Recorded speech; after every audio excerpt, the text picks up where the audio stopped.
bunch of people that will say, yeah, well, I have a family, so, it's a great idea for you to just go out there and go crazy. I have people to support. You need to listen. Stop saying that.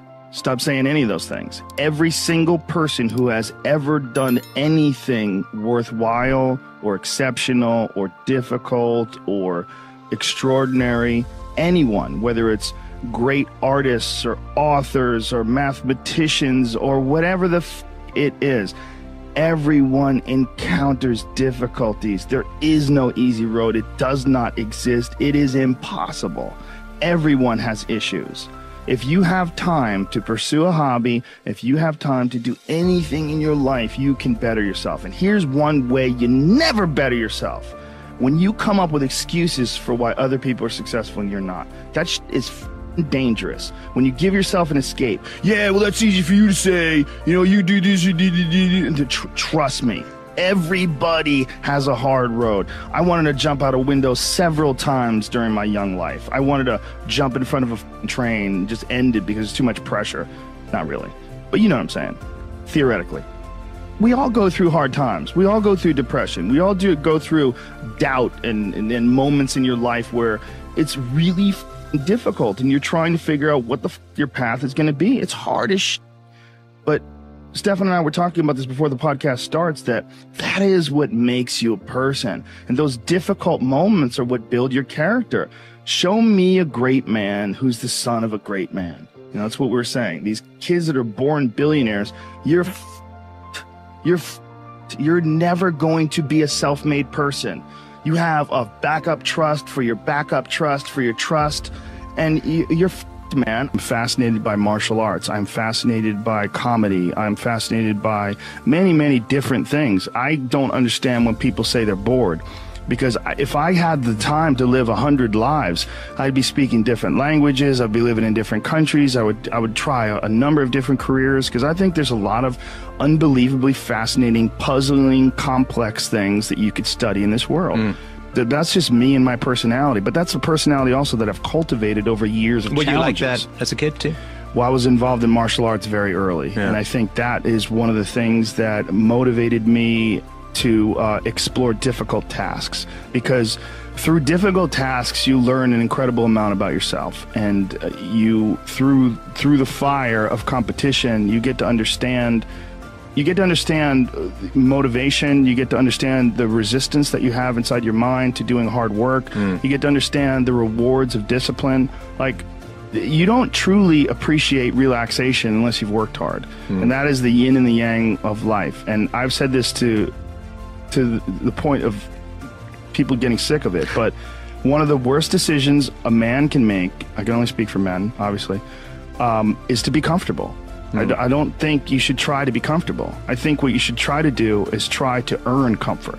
And if you can get a day off where you've worked hard and you've accomplished goals, that day off will be so sweet. When I work hard and I sit in front of the TV, I enjoy the shit out of it. I put my feet up, I have a nice drink, I enjoy my free time. Chairs that nids your back or something like that? I do have one of those. Do you really? Those are great. They're great, right? Yeah. I don't use it that much though, honestly. I'm more of a workaholic than I should be, probably. If the balance was, I probably should relax more than I do, but I never feel like I earned it. But that's part of the reason why when I do feel like I earned it, I can enjoy it.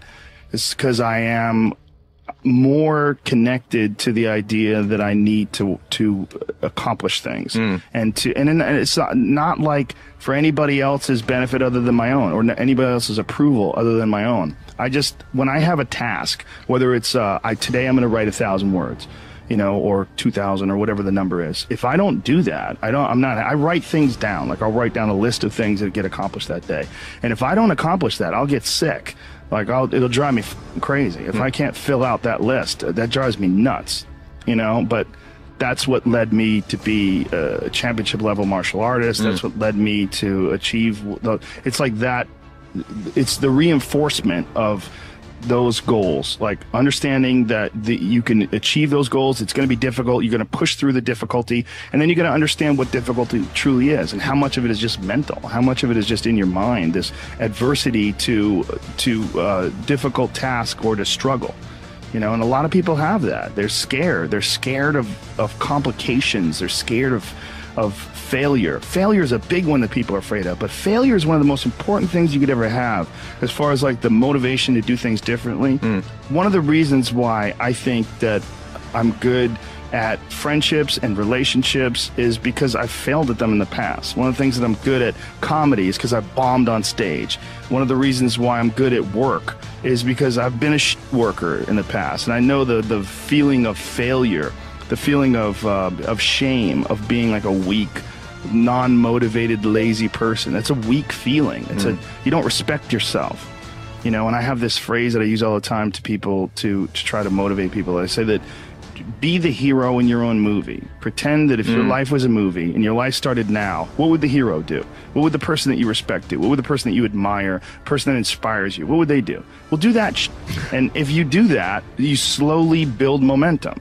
You like, today I did what I wanted to do. Today I started a class in yoga. I did this. I did all these things that I was saying I wasn't going to do. And now I feel momentum. And momentum is a very important point in people's lives. That's why some folks don't like to take days off, because they feel like they're losing momentum and they sort of have to restart the wheel up again after a vacation. And there's a lot of folks that live life on a cushy cloud of marshmallows and bullshit, and then one day something goes wrong. And I mean, that's why spoiled kids are so sad. Like a spoiled young boy is one of the saddest things ever. A young boy that becomes a man and can't take care of himself, and his dad has to keep on rescuing him. His dad has to keep on bailing him out of situations and giving him money. I've met guys like that, and that is a crippling affliction when they don't have the character themselves to be able to get by in life. They constantly need someone to help them and bail them out. Even as a grown man, I've met guys in their 40s that still need help from their parents. I'm like, what the man? You're never going to get it right, because somewhere along the line, they didn't face enough of the adversity to realize that there's sometimes you just got to get up and get shit done. There's sometimes where you have to pull yourself up and you have to push forward, even if you want to stay in bed. And if you don't do that, and you just keep calling on your daddy, and your daddy keeps rescuing you, you never develop those tools. You never develop that ability to recognize what you're doing wrong with your life. Because you're soft, you got a cushiony, you got a safety net for your safety net. Say if you had like a 20-year-old and he's just a doper, where he wake and bakes and doesn't get anything done, he's just always like hanging out with his friends and playing video games, and he's just a loser. Yeah. I wish there was a way you could show someone like that, like, I know that you're getting some comfort and satisfaction out of just laying around, doing nothing, eating, getting fat, but your life would feel better and richer if you had a goal, you chased that goal, you accomplished some things, and you would get this boost of confidence, you'd get this boost of self-esteem, like whatever it is that you're into doing. Maybe you're into drawing comic books, maybe you're into making pottery or sculptures, but find whatever that is and pursue that, instead of doing nothing. Like the people that are doing nothing, those are the real people. I mean, look, doing something might be as simple as like that Alex Honnold guy. He just climbs rocks, but he's world-class rock climber. Though. It's something. But and it's also a goal of his, and he's also the best at it. Right? Yes, yeah. But those people who smoke pot all day and do that, those are also the guys who hate on Joe Rogan for being in shape. You know what I'm saying? Or being disciplined, or get on Kevin Hart's Instagram and hate on him. You know what I'm saying? Because they don't.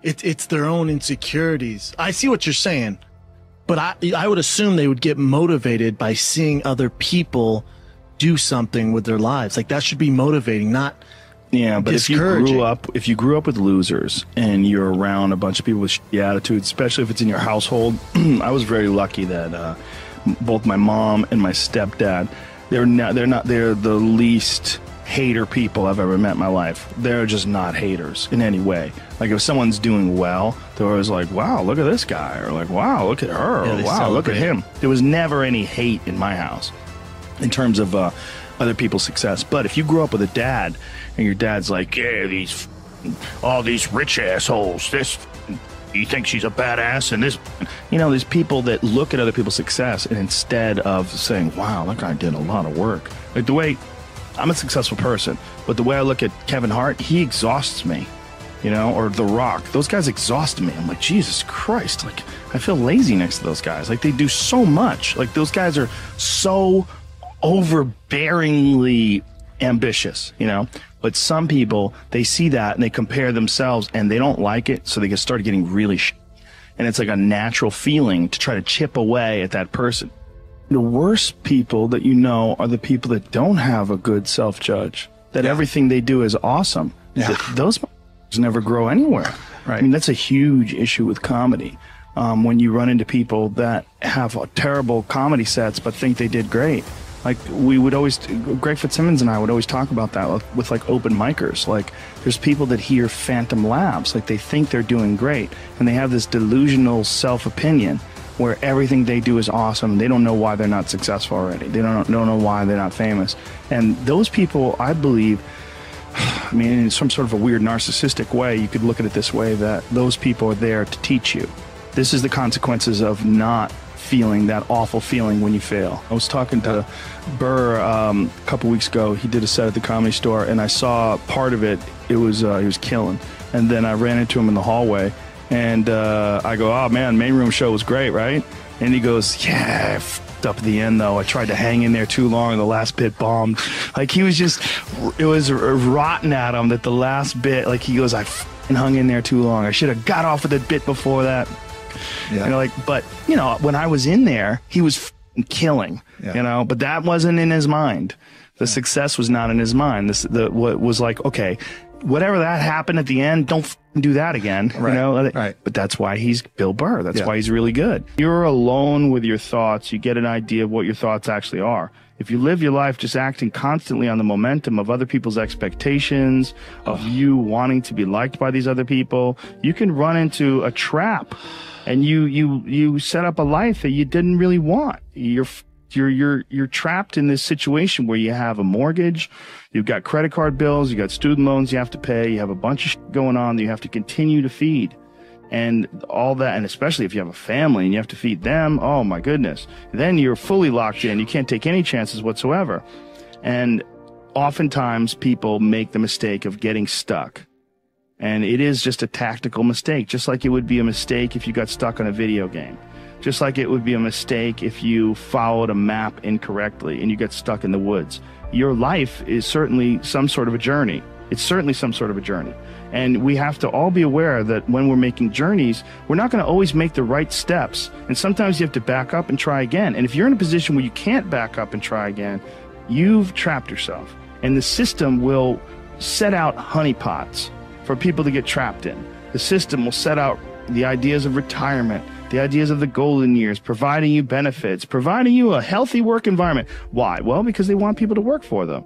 They don't want people to realize their own dreams and escape. And that's a pain in the ass. So you got to hire more people and train them. And they want to set it up so that you stick around. Stick around in some sort of an unsatisfying world. It's up to you to see that video game problem, to see that issue as it comes up on the map. And no, I think this is a right turn. To see all the problems that could potentially lay in front of you and calculate your future. And then also look around at all the people that didn't do it and look at the misery that they're in and learn that you don't want to be like them. And then look at the people that have kind of taken chances and navigated their way. What did they do differently than you? What objectivity do they have that maybe you lack? What insight into their own mistakes are they willing to delve into that you're not, that you step back and you go, you know, I just don't want to look at myself that closely. But the person who's able to look at themselves the closest is going to get the more rational results.